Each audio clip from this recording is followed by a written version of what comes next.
Can you hear me now? Can you hear me, guys? Y'all can hear me now? I think you probably can because I can hear me better now. So let's try that all over again. Willie, can you hear me back there? You can hear me? Okay, cool. So I think we're good. Okay, good. Thanks, Tyson. Thank you. So let's do that all over again. So thank you guys for tuning in tonight, season 10 of the podcast. I am ready for an amazing season of podcasts, and we are going to be doing a lot of pretty cool stuff. I mean, every episode we'll be giving away free stuff, prizes, and money, and all of that good stuff. So make sure you're tuned in every Monday night, 7 p.m., and it's going to be 10 episodes, and we will end on the 3-year anniversary of the Dope Ass Dude podcast. So I'm really excited about that. So if you're not subscribed to the YouTube channel, if you don't mind going ahead subscribing to the YouTube channel, and while you're there, click on notifications so that you can be notified each and every time a new podcast is uploaded to the site. Now, if you're listening on the go, you can always listen to the podcast on Apple Podcasts, YouTube Music, Spotify, and iHeartRadio. Again, that is Apple Podcasts, YouTube Music, Spotify, and iHeartRadio. And you already know you can watch the podcast each Monday live on Facebook, LinkedIn, X, Twitter, and YouTube. So again, that is Facebook, LinkedIn, X, and Twitter. You can always catch it, and YouTube. You can always catch it here. So then lastly, if you're not following me on Instagram and on TikTok, if you don't mind going out following me on both of those platforms, I can be found at the Dope As Dude podcast. Again, if you're not following me on those, do so. On IG and TikTok, I can be found at the Dope As Dude podcast. So I'm really excited about this season because, of course, it's 10, and I'm, expecting a lot of great things to happen this season. Like really, really, really, really good things to happen this season. Since we've been on, it seemed like it's been a long time, but I am really ready to dive back in, have some interesting conversation that is going to be life-changing for each of you. So Reverend Mac, I met him through a buddy of mine, Eric. Eric has been on the podcast, and Eric has a business, White Tile Luxury Car. If you're in Dallas and Fort Worth or surrounding cities and you need someone to clean your car up real well, Eric is the guy for that. But Eric is a long-time friend of mine. I've known Eric over 30 years, and Eric has always proven to be an amazing person and a strong force in my life. And he introduced me to Mac, and I went out and I listened to Reverend Mac's story, and he has such a interesting story that I think each of you will relate to in some way. So I'm really excited to bring him out, and I'm going to go ahead and do that because I want him to introduce himself. Mac, what's going on, man? Hey, what's up, Jay? How you doing, man? I am amazing. How are you? Man, I'm doing great. No complaints on this side, no whatsoever. It's a pleasure to be with you tonight, man. And I thank you for this opportunity, man, that we can just sit down, chop it up, get the truth out there, get this word out there, man, and just praying that it'll be a blessing to people as we learn to be transparent and open about our life journey. So I'm excited about tonight, and I'm ready. So let me ask you this here, Mac. You said be transparent about our lives. Do you think that is something that people struggle with, being transparent? Yeah, I think that we struggle with being transparent because we don't want to be judged. And so when we're open, people always say, just be honest with me, just be transparent. And the moment that we open up and we be vulnerable to people, they take the very thing that we share with them, that intimate thing, that vulnerable thing, those scars and all those things, they take that and they use it against you that time. And all you was doing was trying to trust them with your heart, with your feelings, to share with them and be transparent about who you are, what you are, and your life's journey. But I've just come to learn that God is using me in this season to just speak truth. And regardless how people may look at it or what people may even say, I want to be obedient to God, that if I can share my truth and this truth is able to touch someone, encourage them, lift them up, inspire them, convict them, or whatever it may be, to say, hey, I know God got me, and I just got to trust the process. Okay, that's amazing. So, and I know your ministry is called Trust the Process Ministry, but before we go there, when you hear trust the process, because that is something that is so cliche these days, everybody is saying trust the process. So when you hear trust the process, how do you interpret that? Like, what does that mean to you? For me, when I say trust the process, and when God gave this to me, he took me back on my life. He took me back to the very beginning of life.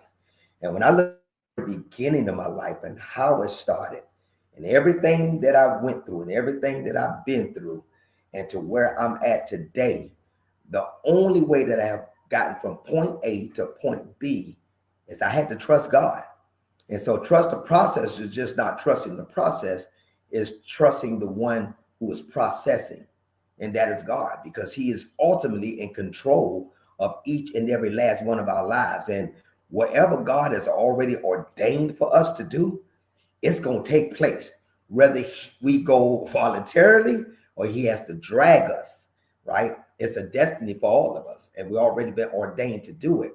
And we got to trust the process in between the journey of our lives to get where God wants us to be. So that's how I look at trust the process. No, and I love that. So trusting the process, that's a faith journey, right? Would you say it's a faith journey? Yes. I don't even know how you're going to trust it without faith, honestly.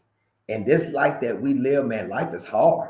Life is tough. Life is rough. And if you don't have faith, if you don't believe in something, then how can you even stand when the trials and tribulation comes, when the storms come? What are you trusting? Because if you're just trusting yourself, you're not going to last. So yes, it has to be a faith thing to say, regardless where I go at, regardless what happens in life, Lord, I trust you. And to me, it has to be a faith journey. It has to be, so say faith is the substance of things hoped for, but it's the evidence of things not seen. And we can't see our future, but we have to trust, that God has our future and he's guiding us to where he wants us to be. So yeah, it has to be faith for me. Okay, so let's talk about your ministry. So your ministry is Trust the Process. Like, how did you get started with that? And outside of, I know your journey played a big part in the inspiration of it. So tell us a little bit about Trust the Process ministry. Well, Trust the Process ministry, I just started Trust the Process ministry this year, just locked in my LLC. Actually, before Trust the Process, I started a ministry back in about 2005 with some brothers in Jacksonville, Florida. And our ministry was called Thugs Ministry, THUGZ. And it stood for Hope Under God's Zeal, right? And so we started that ministry, teaching hope under God's zeal. So we started that ministry back in 2005. And so we began to minister to youth in alternative schools, detention centers, conferences, and things like that. And so that ministry went on well until it was time for me to transition. When I retired from the Navy, I moved from Jacksonville, Florida, out here to Dallas, Texas. And so I was still doing ministry, but it wasn't at the forefront as it was when I was in Jacksonville. It wasn't until after I got done with actually a men's group at my church, of men's 33 series, Authentic Manhood 33 series, to where that series and that ministry blessed my life so much that it was the beginning of a change. And it helped me to deal with a lot of things that I was dealing with, the heart issues of life itself. And so I took that same ministry and that same curriculum, and God said, I want you to take this and I want you to begin to mentor the young men at your high school. which was Wilma Hutchinson High School. And so I took it to my principal and I said, hey, Mr. Brooks, God told me that he wants us to start a mentorship with our young men right here in the school. Because one thing about, and even into this day, Jay, our kids cannot learn academically if they're not stable emotionally. And our kids deal with so much to where we wonder why they acting up, why they acting the fool, why they cursing people out, why they bitter, why they mad, why they angry. These kids are dealing with heart issues. They dealing with things that they've been through, things that they've seen. And so the Men's 33 or Authentic 33 series is a series that help us to really unravel some of the issues that men go through. And so we brought the curriculum to the school. Mr. Brooks said, hey man, let's do it. I got the men of the school to sign on to it. And then we had about 35 kids that first year that came and went through the mentorship program with us, graduated with us, everything. Man, it was a beautiful thing. And so I did that for 10 years at the school, mentoring through Men's 33. So I just retired from the district last year, and God said, okay, it's time to shift. As a matter of fact, this morning I just did, I do a Monday motivation. I'm gonna plug, I'm gonna do some plugging in tonight, so y'all get ready. So I do a Monday motivations every Monday. And so this morning I talked about taking the lead. You're the headliner. And what that meant is, and you got R&B groups with some of the most famous singers, right, in the group. But then it came a day and time that those singers, because they had a special gift, that they had to leave the group and take lead. They had to become their own headliners. And God spoke to me to tell the people, it's your time to lead. But he didn't tell me to tell it just for them. He told it to me. He says, you've been mentoring, you've been planning churches, you've been grooming other people, but now it's your time. It's your time to take the lead. It's your time to take your ministry and the platform that I'm going to put it on, because you've already been taught, you've already been mentored, you've already been trained, and you have the tools to do it. Now you just got to take the lead and become the headliner. And so that's what I'm doing with Trust the Process Ministries now. I'm ready now to take the lead and be on the platforms that God is calling me to be, that I may be able to minister to a young man or a man himself, that it can impact their lives, to have a change, make a change, be encouraged, be inspired, to walk in their own purpose and their own destiny. So that's what Trust the Process Ministry is about: motivation and speaking and mentorship. So let's talk about that, Mac. So taking the lead. So when, God told you to take the lead, because I believe, God has shown a lot of us what he has for us in the future. And we're all walking that journey. But it's scary to take the lead. It's scary to step out in front and move on what God has given us, because we're afraid of what others are going to say. Because, the reality of the world is people tend to hold us to who we used to be. They struggle seeing us who we are right now. They want to hold us to who we used to be. So how do you take the lead when, who you used to be, and you're afraid that people aren't going to receive you today? Wow. So how do you do that? Jay, we finna get deep now. Now just know that's water in this cup. Y'all know when we had the red cup back in the day. I don't want y'all to think I'm getting toasted over here. That's water. So, but I still carry my red cup. So, it ain't Hennessy, his drink of choice back in the day. See, here I go. I done brought up the back in the day stuff. Okay. So, Jay, it's amazing that you just said that, because I had a great friend. We was classmates, and she hit me in my inbox and messenger yesterday. She said, if you don't mind, can you reach out, give me a call? We was classmates. We did ROTC together, everything. She's a minister. And I said, sure. I called her and she said, I just want you to know how your testimony, it blessed me. And she said, I didn't know that you went through everything that you went through. I wouldn't. And she says, people don't know people's stories, and people want to judge you by who you used to be, and for us, it makes us afraid to step out there, Because if you talk about Savannah, you talk about Florida, then you talking about the old Mac, right? They know a different Mac than Dallas, Texas do, and some of Jacksonville, Florida do, right? They know the real Mac back home. They know Lil Will. They know Nod. They know that person. So it's kind of hard to go back and tell people where you're at now when they know who you used to be.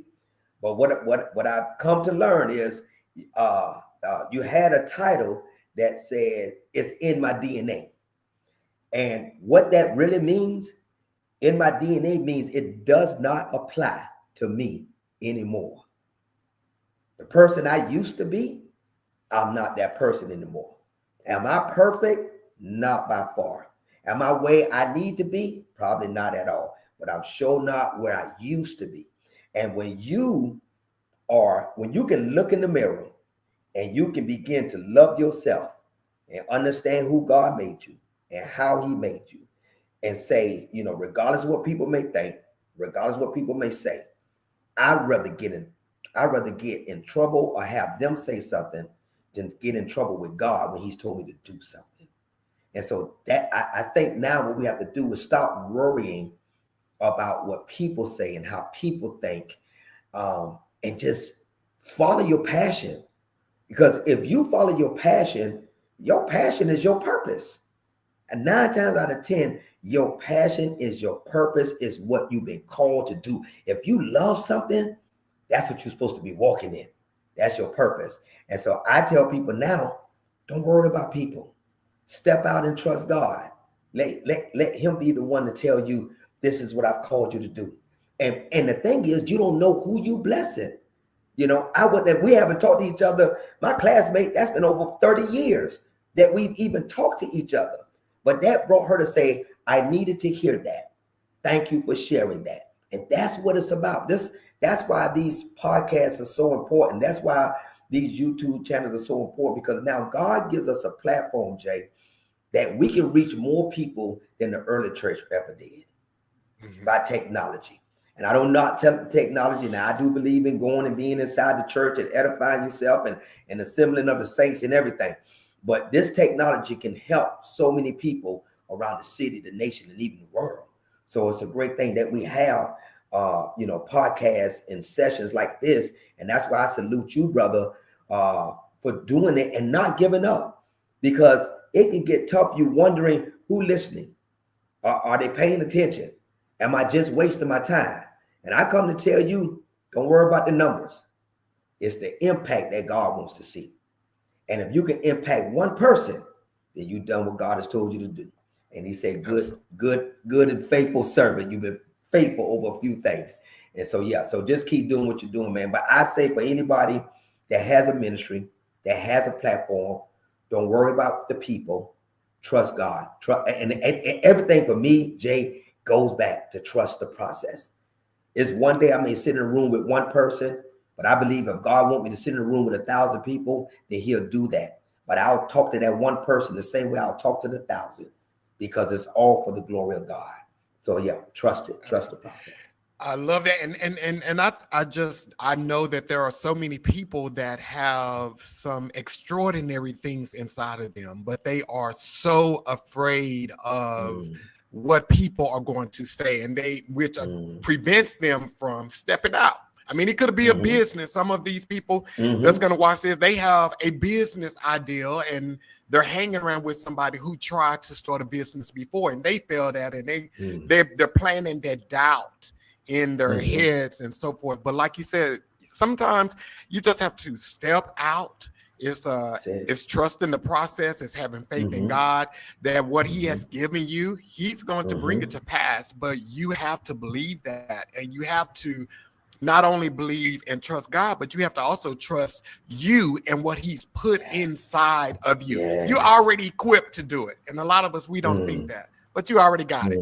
So yes, that's good, bro. That's good. And the truth be told, Jay, sometimes we stop ourselves because we even get in our own heads. Sometimes like, man, come on. He told you to do this, really? And then the guilt and shame of life, if you're not careful, that will beat you down and beat you up, and it'll stop you from doing things that God called you to do. Especially if you struggled, especially if you fell short. You fight your own demons, the struggles of your life.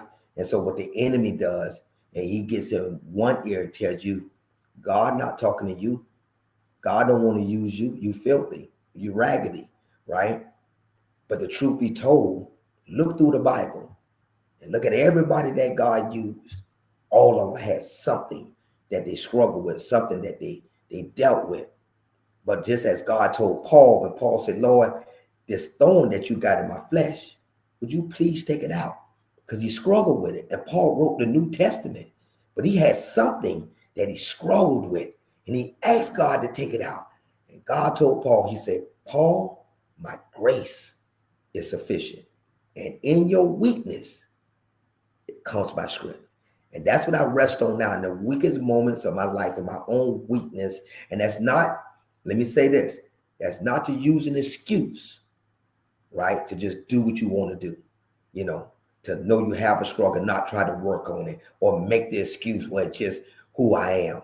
No, because God made you who he wanted you to be. And there's some things we have to change, but we have to work at it. But we have to understand that God said, I'm your strength and your weakness. And I love you. I made you in my own image. And so when we realize that, it removes some of the doubt, some of the fear, some of the guilt and the shame to say, God can't use me, but yes, he can. And I've learned that now. And so now I just say, Lord, whatever you called me to do, let your will be done. And I'll trust it.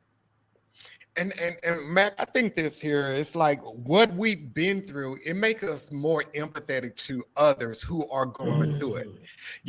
We tend to, some people, I'll just say I'm just people in general. We tend to look down on others if they're doing something that we don't do.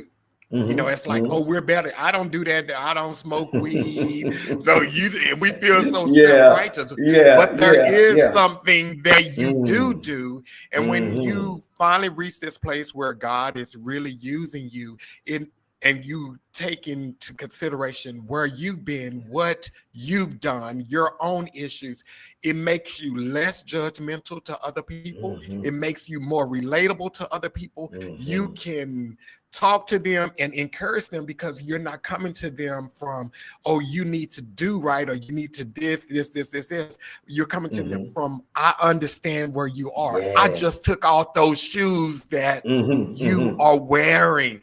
I think that's a thing that we as believers, we sometimes miss. Yes. And that's so true. And I believe that God takes us through our journeys, but they're not just for us. Because somebody is coming behind us that's going to go through the same thing you've been through. When I look at my life and every chapter of it and every piece of it, to where there was my struggles or my falls or whatever, whether it was the drugs, once God delivered me, then I can go back and talk to the guy that's struggling with drugs, right? When I went through the season of depression, okay, now that I've gone through depression, I now walk people through depression because I understand depression. But it was a time I was like, why are you depressed? Just trusting God. God will heal you. I was not empathetic to them because I didn't understand what they was going through. And when you don't have the struggle, then you don't understand. But if you have the struggle, we ask, oh, why they on crack? Or do you think they want to be on crack?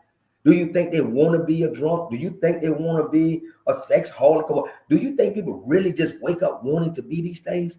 No, there's a struggle that they're in and they're fighting for their lives. And that we, especially as people of God, if we can be more empathetic as Jesus was, he was empathetic to everybody. He didn't judge not one person. He saw all as the same. And that's a bad thing that we have in the church, because the church is some of the most judgmental people, if we be honest. And God said, if you're going to walk in my image, if you're going to walk as Christ, you got to have Christ's characteristics, which means is you got to have grace. And that's what we saved by. We're not saved by our works, what we do right or what we do wrong. Jesus Christ died on the cross, but he died that he may give us grace that we may be saved and not of our works. And so what I've learned, Jay, man, I've learned to show people grace. I've learned to show grace. And even when I went through therapy at time, my therapist said, you can show everybody grace. You won't even show yourself grace. And sometimes we do that and give everybody else grace, but then we'll be the very ones that beat ourselves down and let the enemy get in our head and just try to destroy us with guilt and shame and not rest on the grace of God. And now, once again, I still tell people that because I don't want people to think that, oh, you can just do what you want to do. Because he said, I chastise those that I love. And I've been beat by the Lord a few times, but he never threw me away. He never gave up on me. He never left me behind. He still loved me unconditionally to say, come on, because we still got work to do, And so I try to give people grace. He's giving it to me.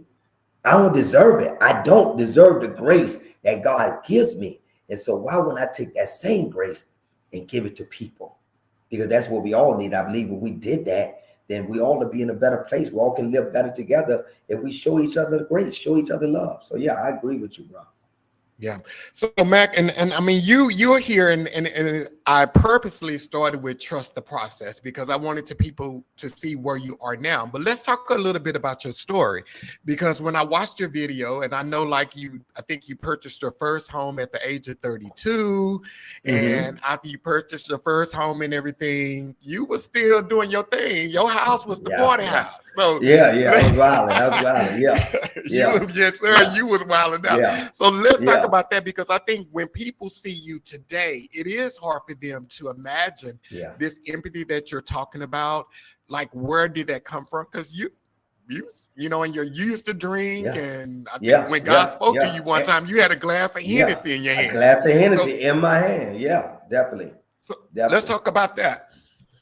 Well, when I share with people now, Jay, I always tell people, I say, you see me where I'm at now, but give me a moment to undress myself. And so when I say undress myself, I like to go back to my childhood. Now, I was born in Savannah, Georgia, in the projects of Yamacraw Village. I was born to my mama name was Gwen, my pop's name was Joe. And so my mom was a street woman. That's what she did. She ran the streets. My pop, he was a cool dude. They owned a little bar and everything like that. So that's what they did, So, but man, growing up in the projects and stuff, and then time would go on, and then my mom would get into an altercation with a woman, and her and the woman had the altercation, and my mom in the altercation threw potash in the woman's face and blinded. And so when she went to court, they gave her 5 years in prison. And so at this time, Jay, I guess I may be 2-3 years old. Some of the things I know I've been told as well. And so my mom went to prison. My dad, he joined the army, so he went off and had my sister and my brother with them. I stayed with my great grandmother, and so that's who was raising me at the time. So then my mom would get out of prison, and then so once my mom got out of prison, things was going pretty good. Me and my sister was staying with her on the weekends and things, and so then she would have my baby sister. But then after that, tragedy would strike because my mom would be killed. They broke into the house. They shot my mom. They shot her 5 times. They took her body and put it between a box spring and a mattress, and they burnt the whole house down. And so you could imagine, bro, going through this right here, not knowing what's going on. But I see people crying. You're looking on the TV and we're seeing this house burning, and that's my house, So we would have a funeral. We couldn't even open the casket because the body was burned. So we could only see a picture of my mother. And growing up in that day and time, people tell you, hey, move on. We got to move. And so we didn't know what we was going to do, who was going to take care of who. And so we didn't even have time to grieve. We didn't have time to cry or anything. Growing up in them days, you wasn't even supposed to cry. And so here we are, little kids, you just lose your mother. I'm staying with my great grandmother. We would have the funeral of my mother on that Saturday, and then that Sunday night, my great grandmother would pass away. And so we would have funerals back to back. And so now here we are trying to figure out what you want to do with 5 kids. It was 5 of us, 3 girls, my brother JoJo, Cal, Nikki, and Brenda. And so me, Brenda, and JoJo, we got the same daddy, same mama. So my dad coming back from Germany, my auntie Maymalu, who played a significant part of my life, and I'll talk about her in a minute.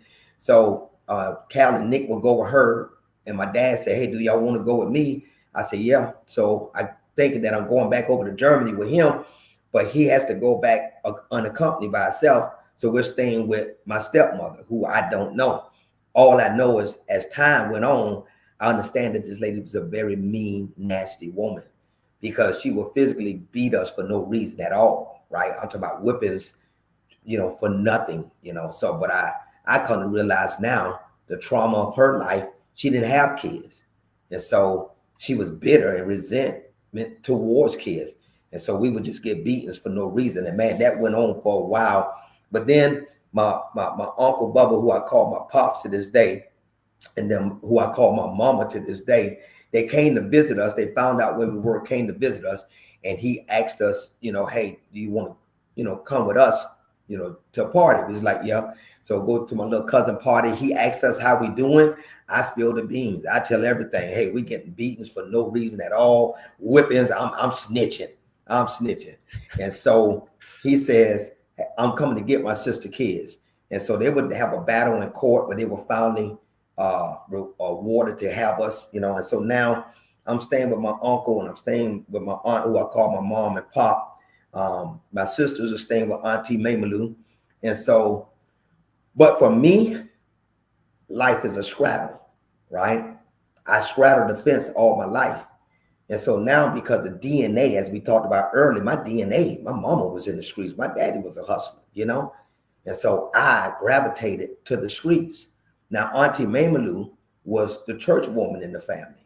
And so she always kept me in church. So I would always want to go over to Auntie Maymalu house, because that was where the fun was. She going to go to sleep early so we can hang out. But we going to church on Saturday morning.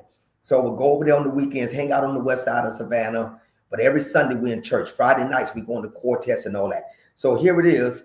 I'm a church boy. Everybody know me as Lil Naughty, the church boy. But then they don't know this other side about this street life. It's like I became an ambassador of the streets, right? So at the age of 12, I started selling weed.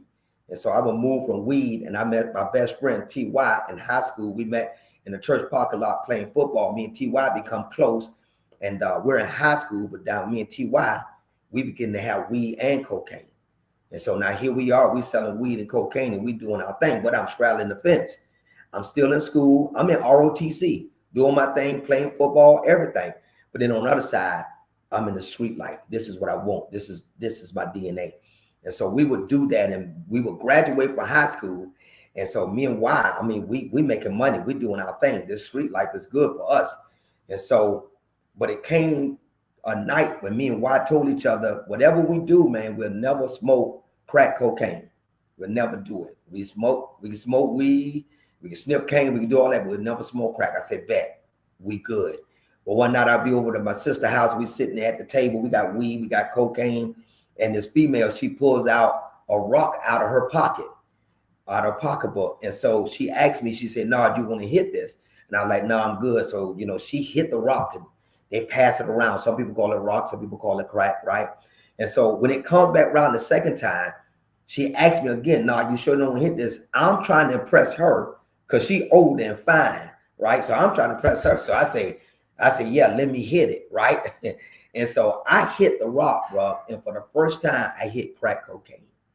And then Y was so mad till he stood up and turned the table over and walked out. Me and Y had never been mad with each other, not a day in our life. And we are brothers to this day, 40 years strong. He had never gotten mad with me. When that happened, I knew that I had to make a change. Then my mother would come to me, who raised me, and she said, I don't know exactly what you're doing, but if you don't get out these streets of Savannah, you're going to die in them. And that's when that light bulb came on in my head. I said, I got to get away. So I wanted to go in the military because I did ROTC, but I failed the test 3 times. So I said, okay, I got to get away from Savannah. Let me do Job Corps. My mama, she was in Job Corps, right? So mama who raised me. So I joined up a Job Corps. They sent me all the way to Orangeboro, Kentucky. So I'm in Orangeboro, Kentucky. And so now I'm trying to get myself together. I'm doing a little studying and everything. And I negotiated with God the night before I would take the test. And I said, Lord, if you help me get in the military, I promise you, I never smoke weed. I never sniff cocaine. I never smoke crack ever again. And when I took the test, you have to make an ASVAB score of a 31 to pass, to even get in. I made exactly a 31. So you knew that was nobody but God. And so after I would pass the test, I wanted to go in the Army, but they wanted me to wait and delay entry. But the Navy was ready to take me right then and there. So I joined the United States Navy. And so I would join the Navy, go in the Navy, things looking good, right? So, but now I still got DNA in me. I'm doing good in the Navy, but I connect with some people outside of the Navy in Jacksonville, my partner D, right? And so, and D, I'm telling D the story the other day, like, man, I forgot about that. And so, but I would start buying little quarters of weed from D. I just want to be the dope boy for whatever reason. You in the Navy now. And so I would do that. Me and my sister-in-law, Sean, we'll bag up little nickel and dime bags and stuff like that. So I'm still wanting to live this street life, and God is trying to show me a different life, right? And so I would do that, man. And then this is when all the partying and stuff really came in. I had the freedom, meeting more women. And so one of the things that I struggled with in my life, it was women. I struggled, bro, with lust. I struggled with sexual temptation. I mean, and it's my struggle to this day, if I be transparent with you. And so I would get married to my first wife, who was a great woman. And let me say this, every woman that I've been involved with have been great women. And probably 98%, if it went bad, it was because of me. And I take full responsibility of that. And I take the accountability for the demises of relationships and marriages that I've been in because of my own struggles and my own demons that I have to fight and struggle with each and every day, right? And so, but I would get married, we would have a child, and things are looking good, but I still want to party. I still want to have a good time. And that would be the demise of our marriage, right? And so after that, here I am sleeping on my wife's father's couch, and I'm like, man, you gotta, you gotta get yourself together. And so I said, I gotta buy me a house. I gotta get a house. I would go to the realtor. I say, hey, I want to buy a house. And they said, okay, let's check your credit. They check the credit. They say, you won't buy a house right now. So, because the credit wasn't good. So I said, okay. She said, take about a year and then come back. And I said, I'll be back in 6 months. Because one thing about me, Jay, if I set my mind to something, I've always been a go-getter. I've always trusted in God. And I know faith without works is dead. I had the faith that God would do it, but I know I had to put the work behind it. So I would stop hanging out, drinking and all this. I started getting my credit together. Went back 6 months later. They said, hey, credit look good. You approve. I built my first house about 32, 33 years old, right? So now things are looking up for me again. And I'm doing well. I'm doing well in the military. And so now I got the house. So if you know anything about Navy people, we party, right? And so now they just want to have the party at Mac House, right? The party's at, I don't have to buy nothing or do anything, just open the door. And so we would have parties and cars and people and females and weed and everything, so because I dealt with people outside of the military and that was still doing drugs, but, I was delivered from it, so it didn't even bother me, And so we would throw parties and stuff, man. And then it was a Super Bowl party. The Raiders was playing Tampa Bay. And we throwing this big party. I got cars wrapped around. I'm talking about people in my house that I don't even know. I just know the party is popping. And I'm sitting there, Jay, and I got a glass of Hennessy, and I'm sitting around, and it went silent. And God said, every time I bless you, you slap me in my face. And at that moment, I looked around and I noticed I didn't even know half of the people in my house. And I knew that if I did not go back to God, if I did not change what I was doing, that it was going to be disaster to my life. And so I told myself, I'm going back to church. I'm going back to church. The week before that, it was some people evangelizing in the area. Well, actually, the Saturday before the game. And they asked me, hey, come and visit us at First Timothy Baptist Church. My next door neighbor, Ma Ernestine, will always invite me to go to church. But I would tell her, Mom, if I go out Saturday night, I ain't going to church Sunday morning. I'm just going to be honest. But I made up in my mind that that week I was going to go to church. And so, Jay, I see this thing on TV, and it's talking about tithing. And I said, wow, okay. And then I asked God in the same week, I said, Lord, bless me with some money. And I'm going through my mail a couple of days after that. And I got this check I opened, and it's $1,542 a check. And I said, wow, okay, thank you, Lord. But then I said, wait a minute. God want me to tithe on this. He want to see if I'm going to be obedient. I'm raised up in the church, so I know the church, right? And so I said, I'm going to church and I'm going to tithe this money. I would go to First Timothy that Sunday. And after they opened the doors of the church, and then they was asking visitors to stand up, I would stand up. My pastor said, would you like to say anything? I said, Pastor, yeah, I'd like to speak. And I said, God blessed me with $1,542, and I came just to pay my tithe. And my pastor looked me in the face and he said, welcome home, son, as if he knew that God had sent me there to rededicate my life to Christ. And that was in about 2003. And from there, Jay, I was on fire. I had to quit smoking, quit drinking, everything. I told everybody, hey, party's over. My fellas like, we can't do one more? Can we get one more party? I'm like, nah, man, I'm done. And I went cold turkey and a lot of stuff. So now I'm doing ministry. I'm in ministry. I'm in the church every time I open. And so one day I'm getting my car worked on. It's a park right next to the auto place. And I see these homeless people over there. And God speaks to me and he says, go over there and speak to those people. And I'm saying, I'm fresh, like back in church. I don't know what to say to these people. I'm not going over there. So I went on about my business. A few weeks later, I ended up in that same area, that same park. And God speaks to me again. And he says, I want you to go and minister to those people. And I'm like, I don't know what to say to these people. You know, these people are not going to listen to me. And I again. And then the third time, I can hear God's voice as clear as day. He said, go buy some food, take it to them, and I want you to feed them and just tell them about me. And I would go and take that food over there to them, and I would tell them, I don't know really what to say. I just know that Jesus loves you, right? And I said, I just want to come and feed y'all and talk with y'all. And I said, if y'all don't mind, I'll come back every Wednesday and we'll just sit down, I'll feed y'all, and we'll just talk about Jesus. And I did that for almost a whole year, going in the park every Wednesday. And that's where my first ministry started at, street ministry, right there in the park, right? And so I'm doing that, but at the same time, I'm still struggling. I'm still straggling the fence because I'm still fighting lust and temptation of women and all this stuff right here. And so now here I am trying to balance life, but I'm struggling with both of them, doing God and then doing Mac all at the same time. And so after that, I would get married for the second time. That did not work because of my demise, and I would end up in divorce. And I hit rock bottom. And when I hit rock bottom this time, God said, you know what? I'm going to take everything away from you, and I'm going to show you who's in control. I lost my houses, my cars, everything. I was in the Navy, and I was broke.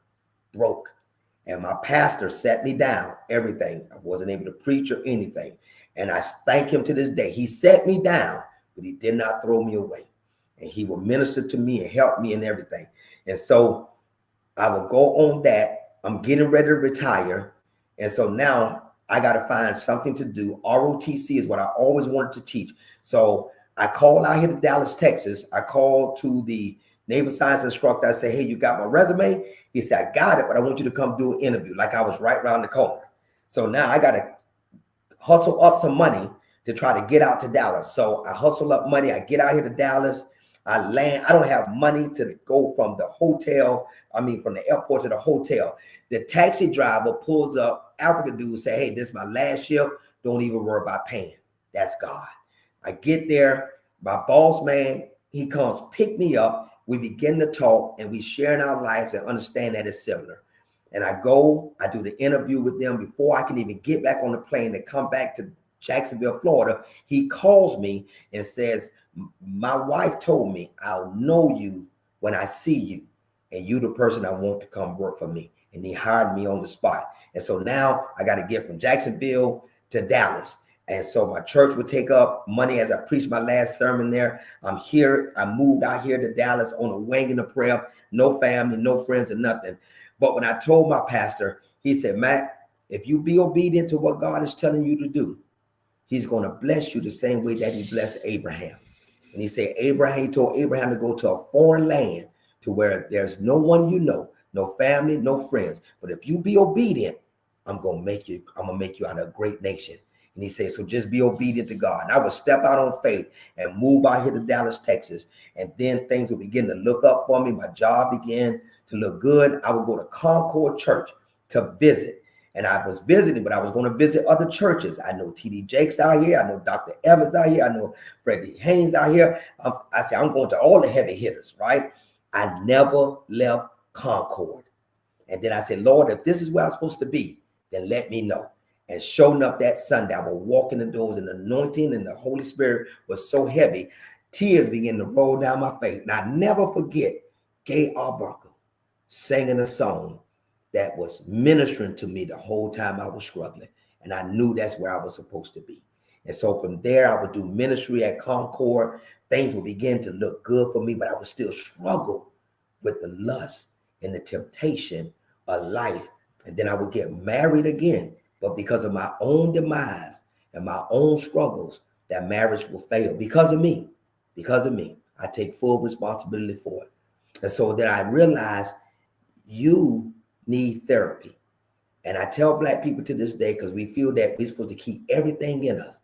But I was dealing with the trauma of life to realize when I went through therapy that he says you're a 48-year-old man still living in an 8-year-old body.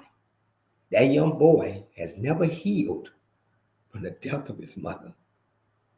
And he says no one can replace her, only God can.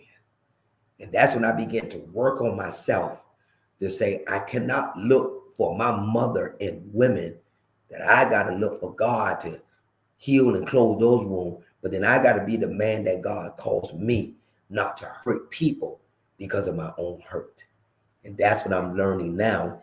And that's where I'm at now to this day in time, Jay, that now life is good, ministry, and the platform that God has given me to share this story, that it may be a blessing to other people. But from the beginning to where I'm at now, if I had not trusted the process, if I had not trusted God, I wouldn't be here talking to you this evening.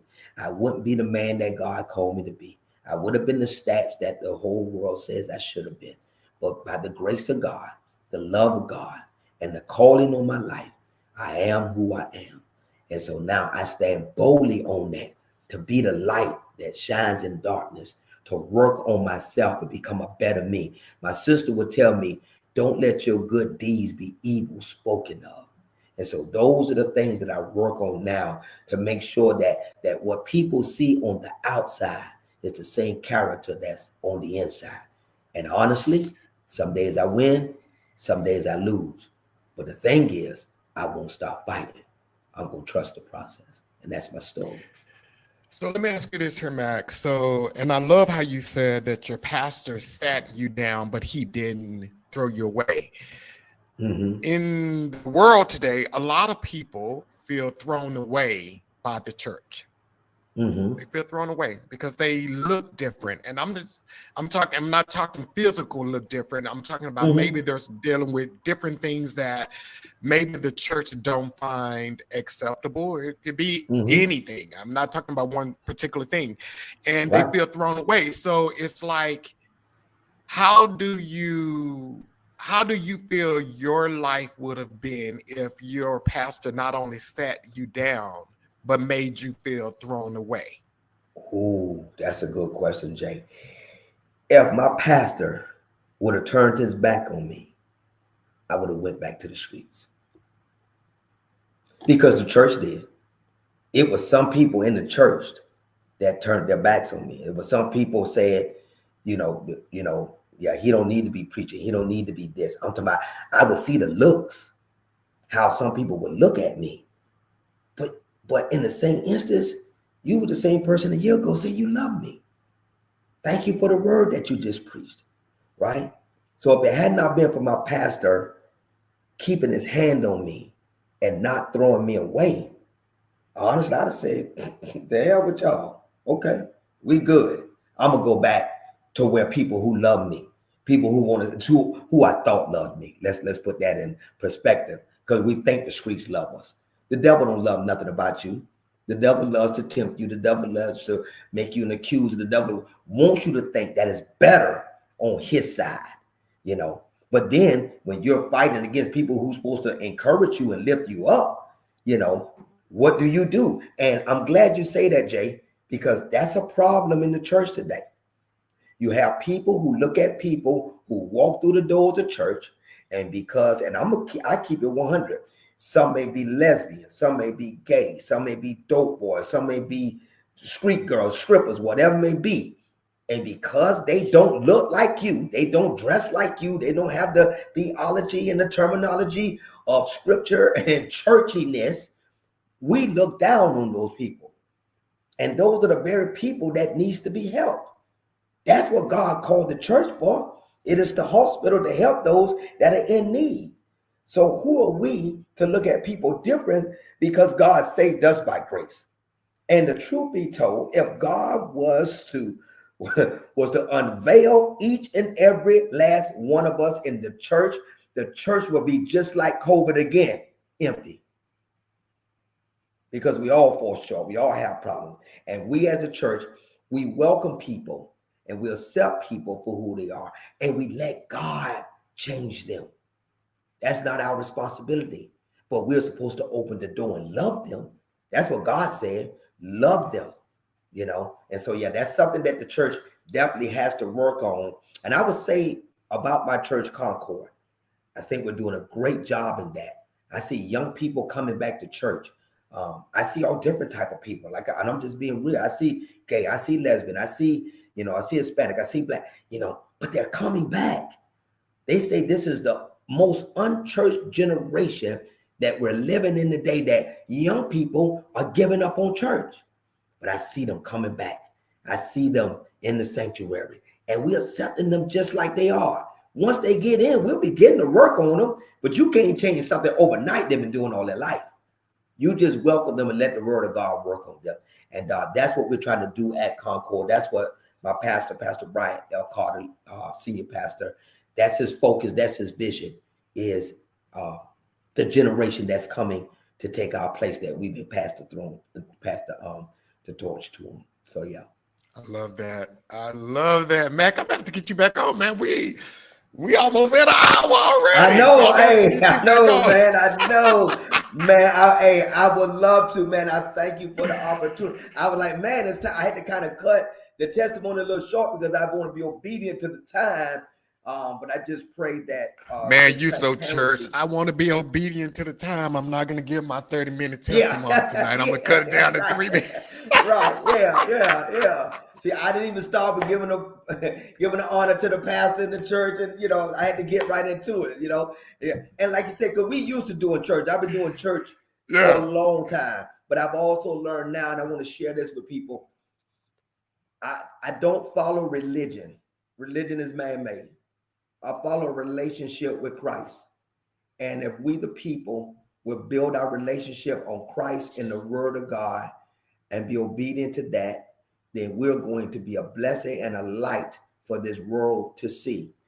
God is relational, and he wants a personal relationship with you, not a religious thing. That's a man-made thing. That personal relationship, to receive him as Lord and Savior over your life, that's a relationship. That's a marriage, and that's what God is calling for all of us as the children of God to do.